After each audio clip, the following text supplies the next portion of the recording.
Persahabatan sejati penting dalam hidup karena membantu kita menciptakan kenangan, berbagi tawa, dan mengalami berbagai hal yang bersama.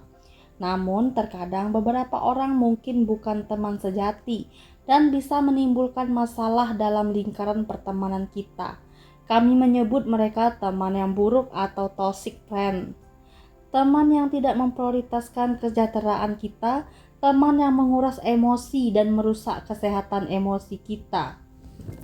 Mencari tahu ciri-ciri teman yang buruk sangat penting untuk melindungi diri kita dari orang-orang yang beracun. Nah, inilah ciri-ciri kamu terjebak dalam pertemanan yang toksik.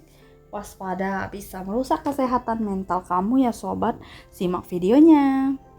1. Keterasingan dari teman lain. Untuk melakukan kontrol dan dominasi, teman yang beracun mungkin mengasingkan kamu dari teman atau orang yang kamu cintai. Mereka mungkin membuat kamu enggan menghabiskan waktu bersama orang lain, mengkritik hubungan kamu yang lain, atau membuat kamu merasa bersalah karena mencari dukungan atau persahabatan di luar persahabatan. Keterasingan ini dapat menimbulkan rasa ketergantungan pada mereka, sehingga menyulitkan kamu untuk membangun kehidupan sosial yang seimbang dan mempertahankan hubungan hidup lainnya. 2. Perilaku kompetitif. Menjadi teman yang buruk dapat menumbuhkan suasana kompetitif dalam persahabatan, terus-menerus membandingkan diri mereka dengan kamu, dan berusaha untuk mengalahkan atau meningkatkan pencapaian kamu, alih-alih merayakan kesuksesan satu sama lain. Mereka mungkin merasa terancam oleh pencapaian kamu. Mengubah persahabatan menjadi medan pertempuran untuk pengakuan dan keunggulan. Perilaku kompetitif ini dapat menciptakan ketegangan dan kebencian, mengikis fondasi yang mendukung dan membangkitkan semangat yang seharusnya menjadi dasar persahabatan yang harmonis. 3. Kurangnya akuntabilitas. Teman yang tidak dapat diandalkan sering menghindari tanggung jawab atas tindakan mereka, menolak untuk mengakui kesalahan mereka, dan membelokkan kesalahan kepada orang lain. Saat dihadapkan dengan kesalahan mereka mungkin menjadi defensif, mengecilkan dampak dari perilaku mereka, atau membuat alasan. Kurangnya akuntabilitas ini dapat merusak kepercayaan dan integritas persahabatan. Sedangkan karakteristik kritis dari persahabatan yang sehat melibatkan kedua individu harus bersedia bertanggung jawab atas tindakan mereka, meminta maaf bila perlu, dan bekerja menuju pertumbuhan dan pemahaman pribadi. 4. Gaslighting. Gaslighting adalah taktik berbahaya yang digunakan teman jahat untuk memanipulasi dan mengendalikan kamu secara emosional. Mereka mungkin memutarbalikkan kebenaran, menyangkal percakapan sebelumnya, atau memelintir peristiwa untuk membuat kamu meragukan ingatan, pikiran, dan emosi kamu. Merusak persepsi kamu tentang realistis ini dapat menyebabkan kebingungan, keraguan diri, dan perasaan dimanipulasi secara emosional.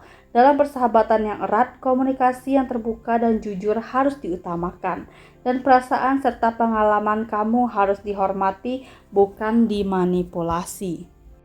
5. Persahabatan bersyarat.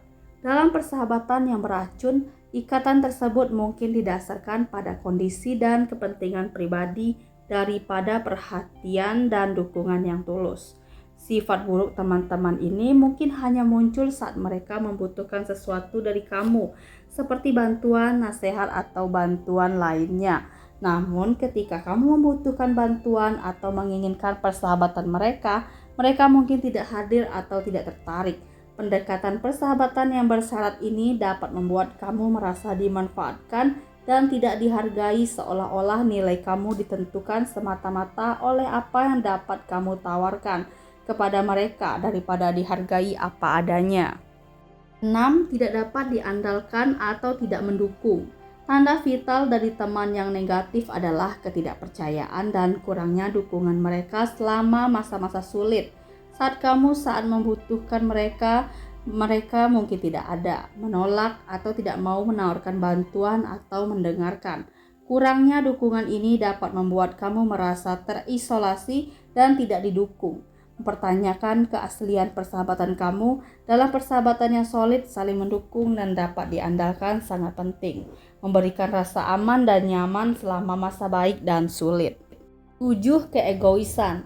Seorang teman yang buruk cenderung menunjukkan keegoisan yang berlebihan, memprioritaskan kebutuhan, keinginan, dan kekhawatiran mereka daripada kamu.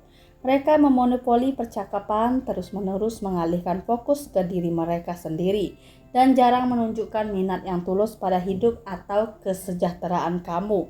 Perilaku egois dan beracun ini dapat menyebabkan pengabaian dan kesepian, seolah-olah persahabatan kamu hanyalah sarana untuk memenuhi kebutuhan mereka daripada ingin menjalin ikatan timbal balik dan kepedulian. 8. Drama konstan. Karakter teman yang beracun dalam drama dan konflik secara konsisten menarik kamu ke dalam perselisihan yang tidak perlu atau menciptakan kekacauan. Mereka mungkin bergosip, melebih-lebihkan situasi, atau memprovokasi argumen untuk menjaga agar ketegangan tetap tinggi dan perhatian terfokus pada mereka. Terus-menerus terjebak dalam drama mereka dapat menguras emosi, menyisakan sedikit ruang untuk persahabatan yang tenang dan harmonis. Karakteristik persahabatan yang baik harus meningkatkan perdamaian, pengertian, dan pengalaman positif, bukannya menjadi sumber stres terus-menerus.